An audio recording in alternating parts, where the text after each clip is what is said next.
కరుగుతుందా? పశువులు తింటే ఏమవుతుంది? పశువులు తిని ఆ పాలు తాగితే మీరేమవుతారు? దెబ్బ వస్తుందా లేదా? ఆరోగ్యం పోతుందా లేదా?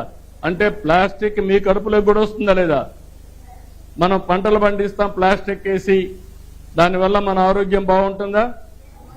కాబట్టి ఏం చేయాలి? కాబట్టి ఈ రోజు నుంచి మీరు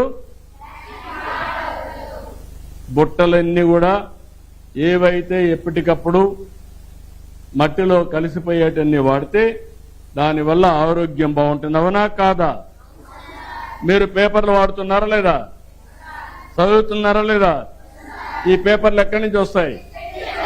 చెట్ల నుంచి వస్తాయి. ఏం చేస్తారు? చెట్లు నరికేస్తారా లేదా? కాబట్టి ఏం చేయాలి? మీరు ఆ పుస్తకం చదువుకున్నాక ఏం చేయాలి? మీకు వెనకాల వచ్చే పిల్లలకన్నా ఇవ్వాలి, లేకపోతే మళ్లీ ఫ్యాక్టరీకి పంపించాలి. ఇంట్లో పారేయకుండా మళ్ళాగాని ఇస్తే ఇవి తీసుకుపోయి చెట్లు నరకకుండా మళ్ళా ఫ్యాక్టరీలో మళ్ళా కొత్త పుస్తకాలు తయారు చేసి కొత్త విద్యార్థులకు వచ్చే అవకాశం ఉంటుంది. అవునా కాదా? ఈ ఆలోచన మీకుందా అని అడుగుతున్నా. ఈరోజు నీరుంది, బొగ్గుంది, ఇందులో నుంచి కరెంట్ వస్తుందా లేదా? లైట్ వేసిన తర్వాత మీరేం చేస్తారు? అక్కడ లైట్ వేశారా? అవసరం ఉందా? అవసరం ఉంది అక్కడ లైట్. ఇప్పుడు ఇక్కడ లైట్లు వేశారు, అవసరం ఉందా? సహజంగా వెలుతురుందా లేదా? ఇప్పుడు ఇది వేశారు, వేస్తే ఏమవుతుంది? ఎక్కువ బొగ్గు వాడాలా లేదా? నీళ్లు వాడాలా లేదా? దీన్ని ఆపేయాలా లేదా? అవునా కాదా? దాన్ని ఏమంటారు? సామాజిక బాధ్యత. అవునా కాదా? ఇలాంటివన్నీ కూడా మీరు గుర్తుపెట్టుకోవాల్సింది. ఇవన్నీ ఇంట్లో నీరు వృధాగా పోతుంది. అవునా కాదా? ట్యాప్ ఆన్ చేస్తారు, గవర్నమెంట్ ట్యాపులు ఉంటాయి, దానికి ఛార్జ్ చేయరు, నీళ్లు వదిలిపెట్టేస్తారు. దానివల్ల ఏమవుతుంది? వేస్ట్ అయిపోతుందా లేదా? దాన్ని సద్వినియోగం చేసుకోవాలనా లేదా? అందుకే మీరందరూ గుర్తుపెట్టుకోవాల్సింది, ఒక వ్యక్తి అనుకుంటే ఇది సాధ్యం కాదు, కొంతవరకే అవుతుంది. అందరం అనుకుంటే ఉద్యమం అవుతుంది. ఆ విషయంలో మీరందరూ గుర్తుపెట్టుకోవాల్సిన అవసరం ఉంది. పిల్లలు చదువుకున్నప్పుడు చదువు అనేది విజ్ఞానాన్ని ఇస్తుంది, చదువు అనేది నైపుణ్యాన్ని నేర్పుతుంది. మీరు ఏం చేయాలో మీకు ఆలోచన రేకెత్తిస్తుంది.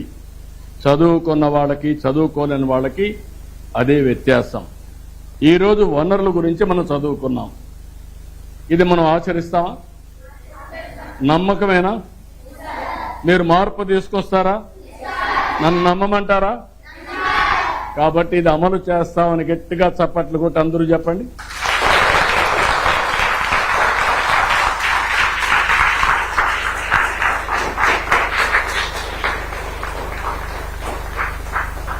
ఇప్పుడు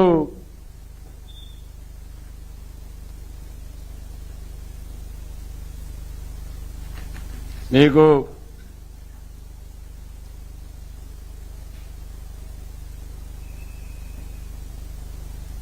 ఈ క్రింది వాటిలో మానవ నిర్మిత వనరేది?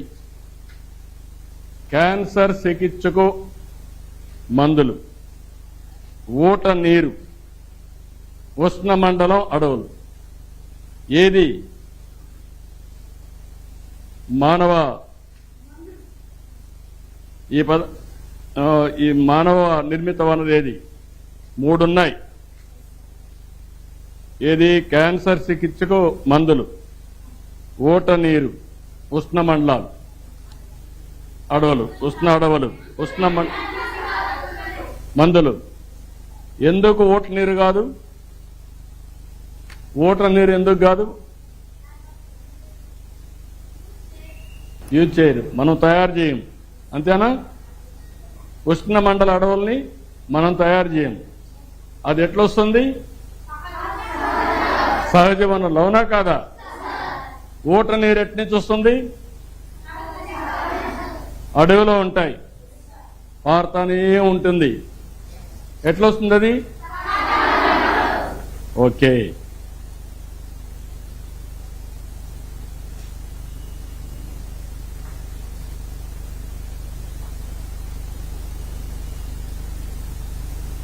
ఇప్పుడు ఒకటి చెప్పండి, పునరుత్పాదకం కాని వనరులు పరిమిత విలువ ఉన్నవి, మానవులచే తయారు చేయబడినవి, నిర్జీవ వస్తువుల నుంచి ఉద్భవించినవి.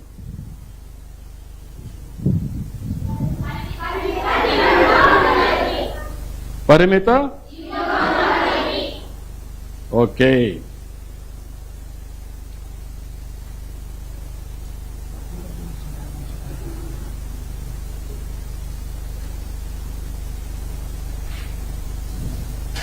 Okay good.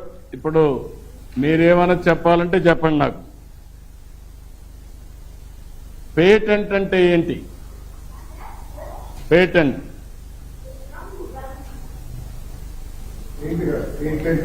ఇది పెయింట్, నేను అడిగింది పేటెంట్. మీ పుస్తకంలో పెట్టాం ఐడియాని. ఇప్పుడు మీరు ఒక వస్తువుని తయారు చేస్తారు, మీరు సమాజంలో చూస్తూ ఉంటారు. చూస్తామంటే మీకు కొత్త ఆలోచన వస్తుంది. మీలో ఎప్పుడు కూడా ఒకటి ఉండాలి, రొటీన్గా ఆలోచిస్తే మీకు ఆలోచనలు రావు, వినూత్నంగా ఆలోచిస్తే కొత్త ఆలోచనలు వస్తాయి. ఆ కొత్త ఆలోచనే ప్రయోగాలకు దారి తీస్తుంది. అప్పుడు కొత్త వస్తువుల్ని మీరు తయారు చేస్తారు, ఇన్నోవేట్ చేస్తారు.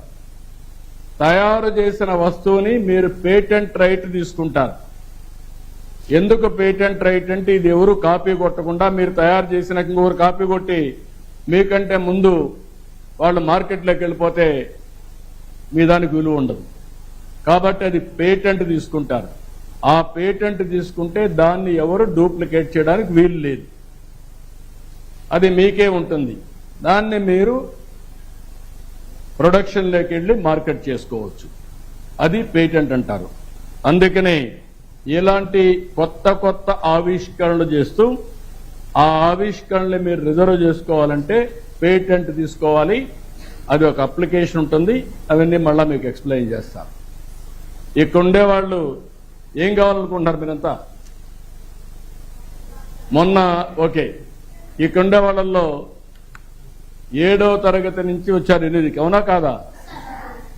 మీరు A1 హైయెస్ట్ కదా, A1 అంతేనా? Rank is highest A1. A1 వచ్చాడు, చేలు పైకెత్తండి. A1 okay. A1 వచ్చిన వాళ్ళు మళ్ళా నేను చూస్తాను మీ పుస్తకం ఇది. ఓకే, దించండి. A2 వచ్చిన వాళ్ళు చేలు పైకెత్తండి. A2 ఎవరు లేరు. B1 5 మంది, B2 6 మంది. ఇంకేమన్నా ర్యాంక్? C ఉందా? C1 వచ్చిన వాళ్ళు ఓకే. C2 వచ్చిన వాళ్ళు ఓకే. D ఉందా? D వచ్చిన వాళ్ళు D1 D వచ్చిన వాళ్ళు ఎవరు లేరు. D2 వచ్చిన వాళ్ళు లేరు. ఇప్పుడు కింది ర్యాంక్ వచ్చిన వాళ్ళు ఏం చేయాలి? పై ర్యాంక్ కోసం ప్రయత్నం చేయాలి, తర్వాత కష్టపడాలి, అవునా కాదా? మీ జీవితాలు బాగుపడాలంటే ఏం చేయాలి? బాగా చదువుకోవాలి. మీకంటూ ఒక ఆశయం ఉండాలి. మీరు ఎంతమంది కంప్యూటర్ ఇంజనీర్లు కావాలనుకుంటున్నారు? ఓకే. ఎంతమంది IAS కావాలనుకుంటున్నారు? ఎవరు లేరు. ఎంతమంది పోలీసు కావాలనుకుంటున్నారు? ఎంతమంది డాక్టర్లు కావాలనుకుంటున్నారు? ఓకే. ఎంతమంది క్రికెట్ ప్లేయర్స్ కావాలనుకుంటున్నారు? Okay, good. కాబట్టి మీకంటూ ఒక ఆశయం ఉంది, అవునా కాదా? మీకంటూ ఒక ఆలోచన ఉంది, అవునా కాదా? ఆ ఆలోచనని సాధించడం కోసం మీరు ఇప్పటి నుంచి కష్టపడాలి. పడతామని నమ్మకమేనా? మళ్ళా ఎప్పుడన్నా కలిసినప్పుడు నేను అడుగుతాను మిమ్మల్ని. నమ్మకమే కదా? Good luck, I wish all the best. పాఠం అర్థమైందా? నమ్మకమేనా?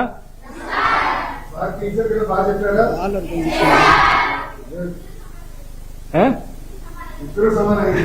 నువ్వు మీ టీచర్ రాజకీయ నాయకుడు వచ్చాడు. రాజకీయ నాయకులు అవ్వాలనుకున్న చేసిన నాయకులు మీ టీచర్ ఎవరు లేరు. లేదా ఎవరు లేరా కారా రాజకీయ నాయకులు ప్రజాసేవకులు గారా ప్రజాప్రతినిధులు కూడా కావాలి. మీరు చదువుకున్న వాళ్ళందరూ స్వార్థంతో ఉద్యోగాలే చూసుకుంటే రాజకీయాలు అందరినీ శాసిస్తాయి, మన జీవితాలు మారుస్తాయి.